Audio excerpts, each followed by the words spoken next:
कोई माँ पार्वती जी से जाकर पूछे, माँ दुर्गा भवानी से जाकर पूछे, हे माँ नवरात्रे में तुम्हारे 9 रूपों का पूजन होता है मेरी जगत जननी माँ, आपने मेरे ये माँ जगत जननी दुर्गा भवानी है माँ आदि शक्ति, आप नवरात्रे में 9 रूप में पुजाती हो, ये 9 रूप आपने किसके लिए लिए?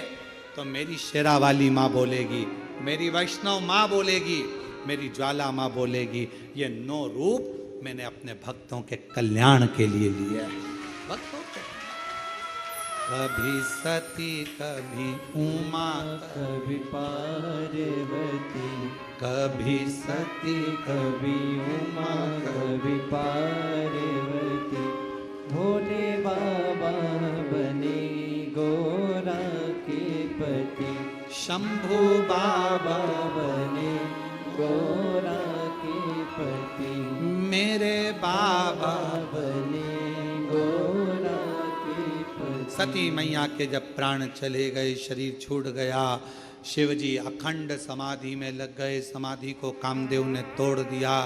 तब पार्वती मैया हिमालय राज के घर में जो माँ से वर मांगा था सती मैया से, वो सती मैया अपना देह त्याग कर मैनावती के गर्भ से प्रकट होती हैं, गोद में प्रकट होती हैं, पार्वती माता के नाम से विख्यात होती हैं।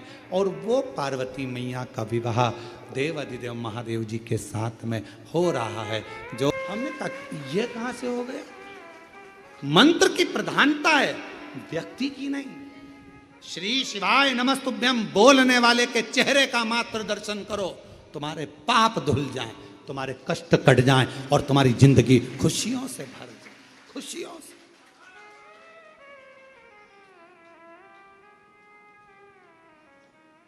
महाराष्ट्र में एक सैलून वाले ने, कटिंग वाले ने अपनी दुकान पर फोटो लगा के रखा है।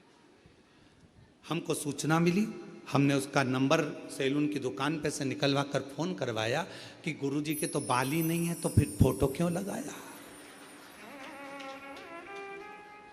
कटिंग की दुकान तेरी, सैलून की दुकान, तूने गुरुजी का, उनके तो बाल ही नहीं है, हेयर स्टाइल वाले के फोटो लगाना चाहिए सैलून की दुकान पर, तो ग्राहक आएंगे। अब जिसके बाल ही नहीं है वो दुकान पर आकर क्या देखकर जाएगा? तो वो सैलून की दुकान वाला महाराष्ट्र से, परवणी से कहता है, अरे उनके बाल नहीं है पर सबको बाल वाल बचा लेता है। वो दुकान वाला सैलून, उसका फोटो अभी हम जरा कमरे में पहुंच जाए, उसका आज फोटो और उसका वीडियो हम सब डालेंगे उस पर यूट्यूब पर, तुम देखना उस दुकान वाले का। और उसको कहा, जो बोला उसका मैसेज तक हम डालेंगे कि वो क्या लिखता है, मैसेज। हमने कहा भाई श्री शिवाय नमस्तुभ्यं, श्री नमस्तुभ्यं। शंकर का मंत्र, शिव का स्मरण, दुनिया के लोग कहें क्या है इसमें, हम उनसे कहेंगे गुनगुना कर देखिए, गुनगुना बोल कर देखिए, बोल कर देखो, गुनगुना कर देखो, जप कर देखो, पुकारो उसको। खाली ना जाता कोई दर से तुम्हारे, यहां से कोई खाली नहीं जाता। आप आयो, आपको मालूम है कि नहीं मालूम कि यहाँ कथा चल रही कि नहीं चल रही, हमें नहीं मालूम, पर आप टिकट कराकर पहुंच गए, बैठ गए। आपको तो केवल कंकर शंकर पूजन करना थी, आपको तो केवल रुद्राक्ष लेना था, पर बाबा ने बोनस के रूप में शिव पुराण दे दी। खाली नहीं भेजेगा, कुछ ना कुछ देकर भेजेगा, कुछ ना कुछ देकर भेजेगा। उसकी कृपा होगी, करुणा होगी, दया होगी। वो बुलाया है तो दिए बगैर कैसे भेज देगा? देकर भेजेगा। भंडासुर ने बहुत उपद्रव मचाया, देवताओं ने देवी की आराधना करी। बेल पत्र के वृक्ष के नीचे जब तप साधना होती है, उसमें से एक ऊर्जा, एक एनर्जी, एक बल मिलता है। 64 देवी जोगनियाँ, सारी देवियाँ एकत्रित हो जाती हैं और उन माता रानी के अंश से, माँ जगत जननी के स्वरूप से माँ ललिता प्रकट हो जाती हैं। माँ ललिता प्रकट हो और माँ ललिता प्रकट होकर तुरंत भगवान नारायण से, भगवान ब्रह्मा जी से, भगवान इंद्र से, सबसे कहती घबराओ नहीं, उस भंडासुर का अंत आ गया है। और मां ललिता ने जाकर उस भंडासुर का संहार कर दिया। अब कौन कौन से अस्त्र चलाए थे? मां ने उस भंडासुर को मारने के लिए 2 अस्त्र का प्रयोग करा था। पहला पाशुपत्य अस्त्र और दूसरा महाकामेश्वर अस्त्र। मां ललिता देवी ने 2 अस्त्र चलाए, एक पाशुपत्य अस्त्र और दूसरा महाकामेश्वर अस्त्र। 2 अस्त्र चला, भंड प्राण छूट गए। देवताओं ने पुष्पों की वृष्टि कर दी, गंधर्व गान कर दी, अप्सरा नृत्य कर दिया। जो सती मैया दक्ष प्रजापति की सभा में अग्नि में अपने प्राणों को त्याग देती हैं, वही सती मैया अन्य अन्य रूप रखती हैं। वही सती मैया पार्वती, वही उमा।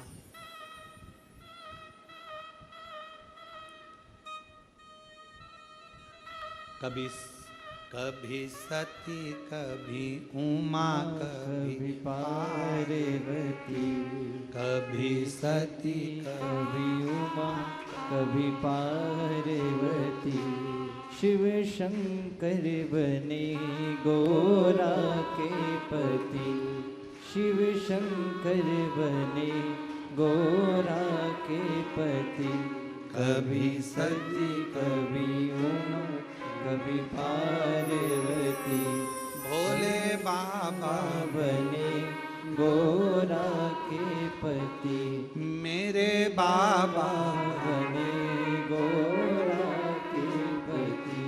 भोले बाबा बने गोरा के पति, शंभू बाबा। बने गोरा के पति। कभी रूप सती का हो जाता है, कभी माँ उमा बन जाती हैं, कभी कुष्मांडा बन जाती हैं, कभी माँ ललिता बन जाती हैं। किसके लिए बनी? इतना प्रकट किया। माँ ललिता अम्बा को कैसे प्रकट कर लिया? तो कहा माँ ललिता अम्बा को प्रकट करने के लिए भगवान नारायण ने बेलपत्र के वृक्ष की छांव में तप किया हजारों वर्ष तक।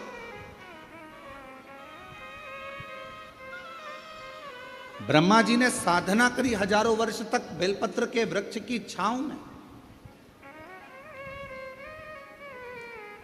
इंद्रदेव ने तप किया हजारों वर्ष तक बेलपत्र के वृक्ष की छांव में। आज इस व्यासपीठ से हम कहें आप सभी को, जितने भी श्रोता श्रवण कर रहे हैं कथा को ऑनलाइन, आस्था चैनल पर, फेसबुक, यूट्यूब पर या बाबा कुबेर भंडारी की इस भूमि पर, जब भी आपका कोई भी तीज त्योहार पड़े, आपके घर में कोई भी त्यौहार आवे, आपके घर में कोई भी उत्सव आवे, आपके घर में बच्चों का जन्मदिन आवे, आपकी शादी की सालगिरह आवे, आपके घर में कोई भी विवाह आवे, आपके घर में कोई भी अच्छा कार्य हो, कोई त्यौहार आ गया, दिवाली आ गई, दशहरा आ गया, कोई नवरात्रि आ गई, गणेश चतुर्थी आ गई, चतुर्थी आई, छठ आई, कोई भी व्रत आपका पवित्र कोई उत्सव आया, तो एक काम जरूर करा करो, बेलपत्र के वृक्ष के नीचे जाकर एक घी का दीपक लगाया करो और श्री शिवाय नमस्तुभ्यम जरूर बोला करो, फल दो। एक घृत का दीप बेलपत्र के वृक्ष के नीचे अगर आप एक क्षण के लिए भी बैठे हो तो वो फल देगा।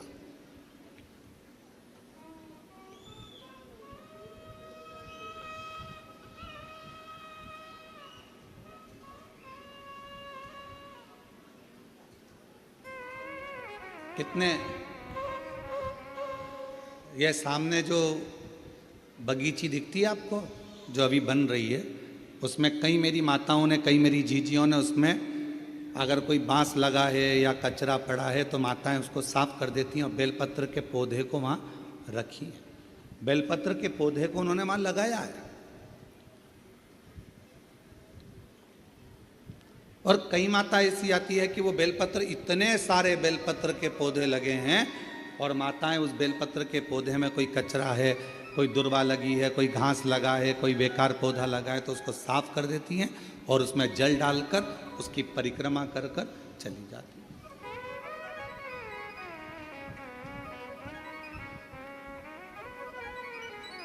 कई माताओं की आदत है, पीछे जो बेलपत्र की बगीची है वहां जाकर परिक्रमा कर लेती।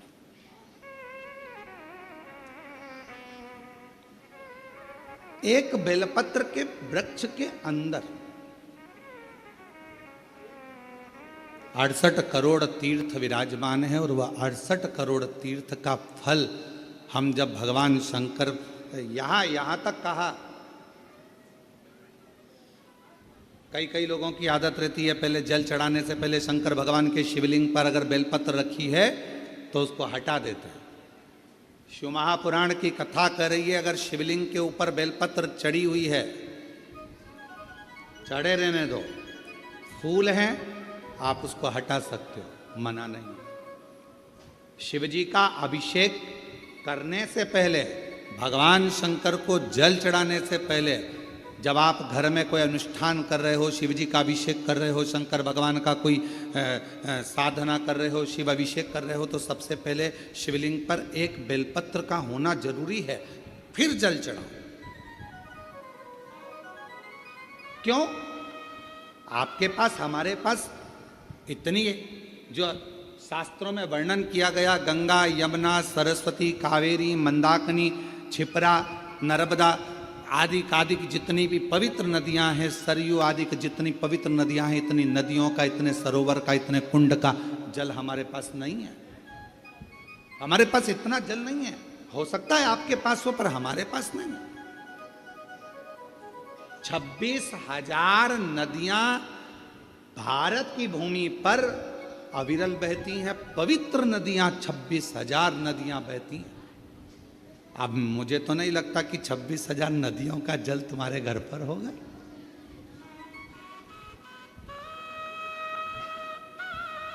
और हो तो हमारी तरफ से आपको दंडवत प्रणाम, नमन। पर हम एक बात बिल्कुल छाती ठोक कर कह सकते हैं कि वो 26,000 नदियों का जल हमारे घर में है।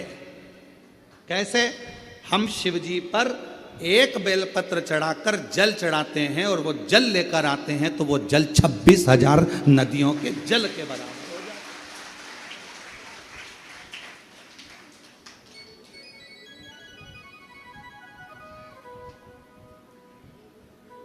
अब ये, और अब आप छाती ठोक कर आप भी कह सकते हो, हमारे यहाँ भी 26,000 नदियों का जल है महाराज। ओ सीवर वाले महाराज, तुम्हें क्या मालूम है, हमारे यहाँ भी 26,000 नदियों का जल आता है। शिव जी पे बेलपत्र चढ़ी रहती है, हम जल चढ़ाते हैं। वो पानी जब हम थोड़ा सा झेल कर लाते हैं, आचमन करते हैं, घर पर छींटते हैं, वो 26,000 नदियों का जल हमारे को पवित्र कर देता है। पवित्र।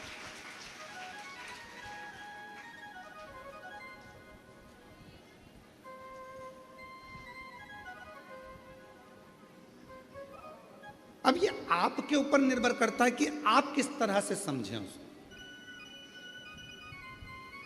आप शिव जी को प्राप्त करना, भगवान शंकर को प्राप्त करने का सबसे सुंदर तरीका है कि शंकर को हर रूप में देखो, हर स्वरूप।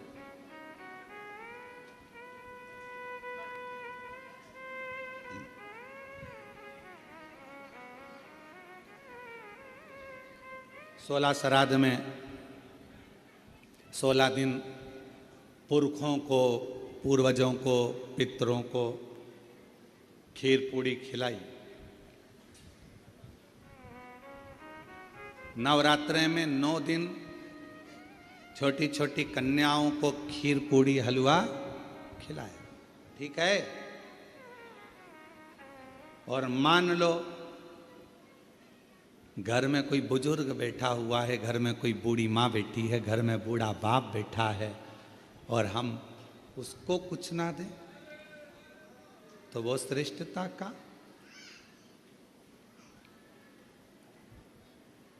शरीर कितना सुंदर कहा गया है शास्त्रों में, अगर घर में कोई मरीज व्यक्ति है, घर के अंदर यदि कोई रोगीला व्यक्ति है, रोग है, मरीज है, बीमार व्यक्ति है, और तुम्हारे घर में अगर कोई त्यौहार है, तुम्हारे घर में देवी देवता की पूजन है, तुम्हारे घर में श्राद्ध है, तुम्हारे घर में कोई भोजन करने आने वाला है, तो शिव महापुराण की कथा कहती है अगर घर में कोई रोगी व्यक्ति है, घर में कोई बीमार व्यक्ति है, घर में किसी का दवाई गोली चल रही है और भोजन करने वाला या देवी देवता की पूजन दोपहर में 12 बजे 1 बजे होने वाली है और वो रोगी व्यक्ति को दवाई खाना है और उसको भोजन करना है, तो जो भोजन करने आएगा देवी देवता पुजाएंगे वो अपनी जगह पर है। सबसे पहली सेवा जो रोगी व्यक्ति है उसको भोजन दिया जाए, उसकी सेवा करें। अब रोगी व्यक्ति मांग रहा है, बेटा मेरे को दवाई लेना है, मेरे को थोड़ा सा एक रोटी दे देना बेटा। अरे मम्मी तुमको नहीं मालूम आज दादाजी का श्राद्ध है, मम्मी तुमको नहीं मालूम आज दादी जी का श्राद्ध है, मम्मी आज कुल देवी की पूजन होगी, आज कुल देवता की पूजन होगी, तो मैं खाने की लगी रहती है, पूजन कौन करेगा, देखेगा कौन, अभी पूजन हो जाएगी उसके बाद मैं आपको खाना दे दूंगी, उसके बाद मैं आपको भोजन दे दूंगी। नहीं, शिव पुराण की कथा कर रही है, कोई बूढ़ा है, बुजुर्ग है, बीमार है, घर में बच्चा है, कोई रोगी है, कोई तकलीफ में है, तो देवी देवता और अन्य काम सब होते रहेंगे। पहले उन बुजुर्ग की, पहले उन बीमार व्यक्ति की, पहले उनकी चिकित्सा की, पहले उन बच्चों की सेवा होनी। ये शिव पुराण हम जानते हैं। इस बात के पीछे लोग हमारा विरोध करेंगे कि तुमने कह दिया कि जो घर में बीमार व्यक्ति है पहले उसको दो, फिर देवी देवता की पूजा। इसके पीछे हमारा विरोध होगा। हम जानते हैं कि हम बोल रहे हैं तो हमारा विरोध होना है, पर उससे हम डरते नहीं। जो सत्य है, घर में पहले बुजुर्ग है, घर में कोई बूढ़ा व्यक्ति है, घर में कोई रोगीला व्यक्ति है, किसी को शरीर में कष्ट है, बहुत तकलीफ में है, और देवी देवता की पूजन 12, 1, 2 बजे होगी, पर उसको जरूरत अभी 9 बजे, 10 बजे, 11 बजे, तो पहले उसकी व्यवस्था करें, पहले उसको। ऐसी माँ जगत जननी जगदम्बा अम्बा दुर्गा भवानी, माँ ललिता अम्बा, माँ ललिता देवी, माँ जगदम्बा, ऐसी जगदम्बा जिनको प्रकट करने के लिए स्वयं भगवान विष्णु बेलपत्र की छांव में बैठते हैं, जिनको प्रकट करने के लिए स्वयं ब्रह्मदेव बेलपत्र की छांव में बैठते हैं, जिनको प्रकट करने के लिए स्वयं इंद्र बेलपत्र की छांव में बैठते हैं, बल बढ़ता। बेलपत्र के वृक्ष के नीचे एक बार अगर आपके मुख से श्री शिवाय नमस्तुभ्यम निकल जाता है तो समझ लो कि 68 करोड़ तीर्थ में बैठकर तुमने ये मंत्र जप लिया। 68 करोड़ तीर्थ में बैठकर इस मंत्र का जाप किया।